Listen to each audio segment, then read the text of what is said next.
Are you familiar with Jennifer Boylan's work? Mm-hmm. There was a little bit. a paper that I read, the health and retirement study, and I think it's in a similar kind of realm, I guess, similar field. She was looking at 20,000 plus people for decades, and if I recall correctly, I think that the folks in that study who had more life satisfaction and were more optimistic, they were more positive, they lived for sort of 5 or more years on average. Is that something that you also see in your study? So I know that you said that the folks from Harvard were living longer than the kids that came out of the marginalized areas, or they were marginalized because of poverty. Are you seeing in general people that have these better relationships are living longer for a certain number of years? Yes. So in work that we have that's ongoing, we are looking at the quality of people's connections with their intimate partners. So we're looking at marital satisfaction across 60, 70-year periods. And what we're finding there is that both the average quality of that marital satisfaction, but also the shape of that marital satisfaction trajectory across time predicts when people die. So I'll give you one example. In our data, we see something that's like a U-shaped curve of marital satisfaction. This is the data that we're working with right now. And that U-shape has its nadir, its low point, around the time that folks have their youngest child is about to leave the nest. So it's around the time that their last child is about to turn 18. The depth of the nadir and the bump, there's a little bump that everyone gets after their last child turns 18. So we call it the emptiness bump. It varies across couples. Some couples get a big bump in satisfaction. It improves at that point and then continues to go up through the rest of their lifetime. And some couples don't get much of a bump at all. The size of that bump and the depth of that nadir, the lowest point, predicts when our participants died. So that's an example of a long-term prediction by studying the importance of their connections. We can also see that in other studies. In our book, we talk about a study that was published in the 90s that had a huge effect on me. It was a study that looked at morbidity risk in a number of different countries. It was 5 different studies, multiple samples within those studies. And 2 of the studies looked at folks in eastern Finland, in rural Finland, and in rural Georgia. This was an area outside Savannah. And it was clear if you grew up in eastern Finland, you were more likely to live a long life. Folks in Finland live longer than folks in the United States. If you grew up in Georgia, you lived less. If you grew up black in Georgia, you lived less than white folks in Georgia. So there were important differences based on demographic factors and where you came from. If you looked at the effect of social connection across all those studies, people who were more socially connected lived longer. So the curve, or the line capturing that relationship between social connection and the risk for dying, is an inverse, a negative relationship, was very similar across these 5 studies, which is unusual to see. So that suggests to us that in spite of all these inequities that we have, or the difference between growing up in Finland or Georgia, or growing up as a black person in most of the United States versus a white person, despite those disparities, there's an enhancement that all folks can get from the presence of being connected to others. Those social networks matter in all circumstances. So that's another way of answering your question. Of course, there are other factors that matter, like money, like education. All these things about optimism are relevant as well from the health and retirement study. But it's also clear across many, many studies that connection to others is a robust and important factor predicting longevity. Can you explain that first study again a little bit more for me so I understand that? So the nadir, the kind of drop, and then that bump. Yeah. What was that, social connection, or was that happiness? This was reports of how satisfied they were in their primary attachment to their partners, right? So this was marital satisfaction. And we're the only study they know of that can map it across 70 years. So this is unusual data. There's always this folklore that there's a kind of U-shaped curve that we get married, our marital satisfaction starts to go down.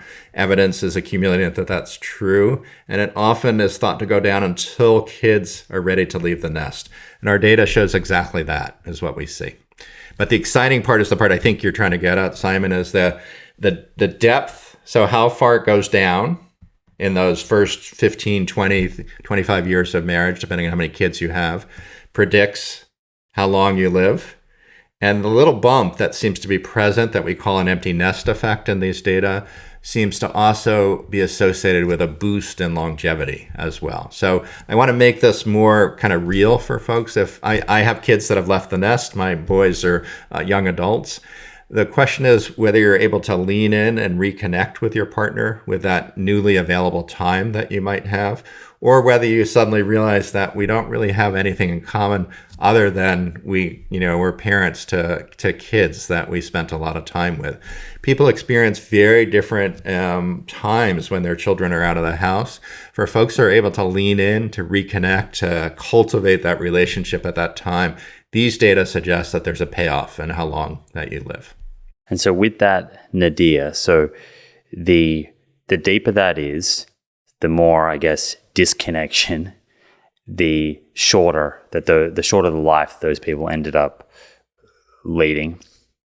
What do you think explains, and this is a big question, the difference between a couple that has a very small, lower nadir versus someone who has a much deeper nadir and experiences a lot more social disconnection? And I'm probably asking you to draw not only on the research, but your clinical experience here. Well, I can draw on my clinical experience, but there's also lots of relevant research that we've done, but lots of other folks have done. So we know that there are lots of things about couple relationships that are physically, that enhance your physical health. So I talked about some of them are behavioral. So if I don't make that doctor's appointment, my wife is going to say to me, Mark, have you made that doctor's appointment yet? That was really important. Have you followed up and made that appointment? And some people experience that as nagging, but I know my wife is worried about me and I know she cares about me. So I'm more likely to make that appointment and go to the doctor. I'm more likely to exercise, to try and be careful about what I eat. So there are all sorts of behavioral things that we often benefit from when we're in close connection with others. It doesn't have to be a primary and attached, an intimate relationship. It could be a close friend. It could even be a colleague at work who you're close with, who kind of you have that connection with. So there are behavioral things that are really important. If I'm stressed out in my life, if I'm having a challenge at work or I'm not sleeping well, my partner may help soothe me, deal with some of the emotions that I have, and that's going to calm my body down and have benefits to me long term. That may have to do with stress hormones and inflammatory patterns and my ability to fight disease. And then I think there are just so many other things that in connection with others, we learn about opportunities that are exciting for us. We experience joy. So think about the moments of greatest joy that you have in your life. If you're in a good relationship, it's often with those people, and it may be with your partner if you're fortunate enough.